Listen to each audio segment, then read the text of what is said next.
Hello students, how are you? Hope you all are doing well. Last video में पढ़ रहे थे हम आपकी व्याकरण बोध का पाठ 11 सर्वनाम। Okay, pronoun. हमने सर्वनाम की परिभाषा पढ़ी थी, सर्वनाम के भेद पढ़े थे हमने। और सर्वनाम के कितने भेद होते हैं? 6 भेद होते हैं, जिसमें हमने फर्स्ट क्या था? पुरुषवाचक सर्वनाम। उसके हमने परिभाषा पढ़ी थी कि पुरुषवाचक सर्वनाम किसे कहते हैं, और पुरुषवाचक सर्वनाम के 3 प्रकार भी होते हैं। उन तीनों प्रकार को हमने अच्छे तरीके से पढ़ा था और समझा था। ओके, नेक्स्ट सर्वनाम हम पढ़ते हैं। दूसरा है निश्चयवाचक सर्वनाम। जैसा कि यहाँ पर देखिए, नाम से पता चल रहा है हमें क्या है? निश्चयवाचक सर्वनाम, है ना, जिसमें हमें यह पता चले कि यह कार्य इसी के द्वारा किया गया है ना, उसी वस्तु के लिए या उसी निश्चित व्यक्ति के लिए वह प्रयोग में लाया जा रहा है जो हम बोल रहे हैं ना। ऐसे सर्वनाम शब्द जो दूरवर्ती या समीपवर्ती निश्चित व्यक्ति या वस्तु के प्रयोग के लिए लाए जाते हैं, है ना। दूरवर्ती मतलब दूर के हों या पास के हों, है ना, वे निश्चित व्यक्ति या वस्तु के लिए प्रयोग में लाए जाते हैं, उन्हें निश्चयवाचक सर्वनाम कहते हैं। इन्हें संकेतवाचक भी कहते हैं क्योंकि ये संकेत करते हैं। जैसे मोहन की यह दुकान नहीं है, वह है। संकेत कर रहा है ना, इसमें संकेतवाचक भी सर्वनाम भी क्यों कहते हैं? क्योंकि संकेत भी करते हैं ये। देखिए, जैसे मोहन की दुकान यह है, यह नहीं है, वह है, तो हमें संकेत मिल रहा है ना कि वह है, यह नहीं है उसकी दुकान।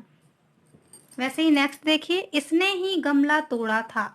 हमें यह संकेत मिल रहा है कि इसने ही गमला तोड़ा, और हमें यह भी पता चल रहा है कि इसमें क्या है? एक निश्चितता है, निश्चित व्यक्ति के लिए ही बोल रहा है, या कि इसने ही, मतलब कंफर्म है ये बात कि इसने ही गमला तोड़ा था। नेक्स्ट है, यह है ईशान का बस्ता। ये निश्चित बात है ना, निश्चित व्यक्ति के लिए बोला जा रहा है कि यह ईशान का ही बस्ता है। मेरी दिल्ली वाली बुआ वह है। कंफर्म है ना कि उसकी बुआ वही है ना, दिल्ली वाली उसकी बुआ वही है। ओके, इन वाक्यों में यह, वह, इसने आदि शब्द जो है वह निश्चयवाचक सर्वनाम है। नेक्स्ट देखिए, विशेष में क्या दिया है? वह तथा वे पुरुषवाचक तथा निश्चयवाचक दोनों सर्वनाम में प्रयोग किए जाते हैं। नीचे दिए गए वाक्य पढ़िए और दोनों के अंतर को समझिए। कि वह और वे, ये क्या है? पुरुषवाचक तथा निश्चयवाचक दोनों सर्वनामों में प्रयोग किए जाते हैं। अब हम इनके अंतर को समझते हैं। देखिए, पुरुषवाचक सर्वनाम में क्या दिया है? वह गूंगा है और वे घूमने गए हैं। अब निश्चयवाचक सर्वनाम में मेरी पुस्तक वह है, वे रहे आम के पेड़। ओके, नेक्स्ट देखिए, निश्चयवाचक सर्वनाम, है ना। निश्चयवाचक सर्वनाम में विभक्तियों में इसका प्रयोग कैसे किया जाता है? एक वचन और बहुवचन के रूप में यह बताया गया है। जैसे पहले कारक में इसका विभक्ति चिन्ह क्या है? कर्ता का ने, कर्ता ने। और एक वचन में हम क्या यूज करते हैं? यह और इसने। वैसे ही बहुवचन में ये और इन्होंने। ओके, फिर एक वचन में वह का हो जाएगा वह या उसने। वैसे ही वे का वे और उन्होंने। ओके, वैसे ही ये सारे कारकों की विभक्ति चिन्ह दिए हुए हैं, और एक वचन बहुवचन में किस तरीके से हम से प्रयोग करते हैं वह दिया है। ओके, नेक्स्ट देखिए, अनिश्चयवाचक सर्वनाम। तीसरा सर्वनाम का भेद है अनिश्चयवाचक सर्वनाम।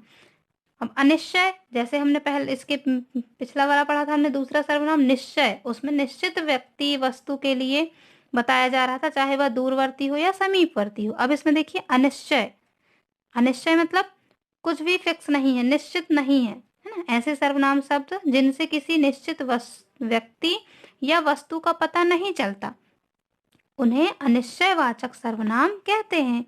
जैसे देखिए, फॉर एग्जाम्पल, महेश के साथ कोई जा रहा है। महेश के साथ कोई जा रहा है। कोई मतलब कंफर्म नहीं है हमें कि कौन जा रहा है, कोई होगा, है ना, कोई भी होगा जो उसके साथ जा रहा है, हमें ये नहीं पता कि कौन जा रहा है। ओके, तो ये क्या है? अनिश्चय हुआ ना, निश्चित नहीं है मीन्स अनिश्चय है। वैसे ही वहां कुछ गिरा पड़ा है। क्या गिरा पड़ा है? अब वो पता नहीं, है ना, कुछ गिरा है, लेकिन ये पता है कि कुछ गिरा है, परंतु क्या गिरा है ये नहीं पता, तो ये कंफर्म नहीं है, तो इसलिए क्या है? अनिश्चय, अनिश्चयवाचक सर्वनाम। वैसे ही नेक्स्ट देखिए, किसी का बच्चा मेले में खो गया। अब किसका बच्चा खो गया मेले में? अब ये पता नहीं है, लेकिन किसी का बच्चा खोया है मेले में। ओके, तो यह किसी, कुछ, ये कोई, ये शब्द क्या है? अनिश्चयवाचक सर्वनाम है। ओके, अब देखिए नेक्स्ट है संबंधवाचक सर्वनाम।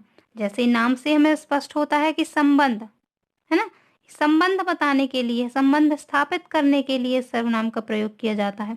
ऐसे सर्वनाम शब्द जिनका वाक्य के दूसरे सर्वनाम शब्दों से संबंध स्थापित किया जाए उन्हें संबंध वाचक सर्वनाम कहते हैं, है ना। सर्वनाम, ऐसे सर्वनाम शब्द जिनका वाक्य के दूसरे सर्वनाम शब्दों से संबंध स्थापित किया जाता है। ओके, जैसे देखिए जिसने बुलाया था वह अभी नहीं आया। अब देखिए दो वाक्य दिए हुए हैं यहाँ, जिसने बुलाया था एक हुआ, वह अभी नहीं आया, है ना। तो एक वाक्य जो है वह दूसरे सर्वनाम शब्दों के साथ संबंध स्थापित कर रहा है। जैसा करोगे वैसा फल पाओगे, तो ये दोनों में संबंध स्थापित कर रहा है, जैसा वैसा, है ना। जैसा करोगे वैसा फल पाओगे, जो तेज दौड़ेगा सो जीतेगा। ओके, तो ये क्या है? एक वाक्य से दूसरे सर्वनाम शब्दों के साथ संबंध स्थापित करते हैं। ओके, और उस तरीके से वाक्य जो है पूर्ण होते हैं। नेक्स्ट देखिए, पांचवा है प्रश्नवाचक सर्वनाम। प्रश्नवाचक सर्वनाम क्या है? जैसे प्रश्न से ही पता चल रहा, क्वेश्चन मार्क, है ना। तो ऐसे सर्वनाम शब्द जो प्रश्न पूछने के काम आते हैं उन्हें प्रश्नवाचक सर्वनाम कहते हैं। फॉर एग्जाम्पल, दरवाजे के पास क्या रखा है? अब दरवाजे के पास क्या रखा है, तो क्या, क्या यह क्या है? प्रश्नवाचक सर्वनाम है, क्योंकि हमें ये नहीं पता कि क्या रखा है, इसलिए हम क्वेश्चन कर रहे हैं इसे, है ना। वैसे कहानी कौन सुनाएगा? कहानी कौन सुनाएगा पता नहीं, इसलिए हम प्रश्न कर रहे हैं ना कि कहानी कौन सुनाएगा। नेक्स्ट है आपके साथ किसे भेजा जाए? अब आपके साथ किसे भेजा जाए, तो ये क्वेश्चन किया जा रहा है ना कि आपके साथ किसे भेजा जाए। फिर है इन वाक्यों में जो दिया है ना, क्या, कौन, किसे, ये क्या है? ये सारे शब्द जो हैं ये प्रश्नवाचक सर्वनाम कहलाते हैं। ओके, जिनसे हमें पता चलता है कि ये प्रश्नवाचक सर्वनाम है। क्वेश्चन मार्क हम लगाते हैं वाक्य के अंत में। ओके ओके स्टूडेंट्स, तो आप ये अच्छे से पढ़िएगा, सेकंड से लेकर, सेकंड सर्वनाम के भेद से लेकर ये 5th नंबर के सर्वनाम तक आप अच्छे से इनको पढ़िएगा और इनके बीच के अंतर को समझिएगा। Okay students, bye bye, have a good day.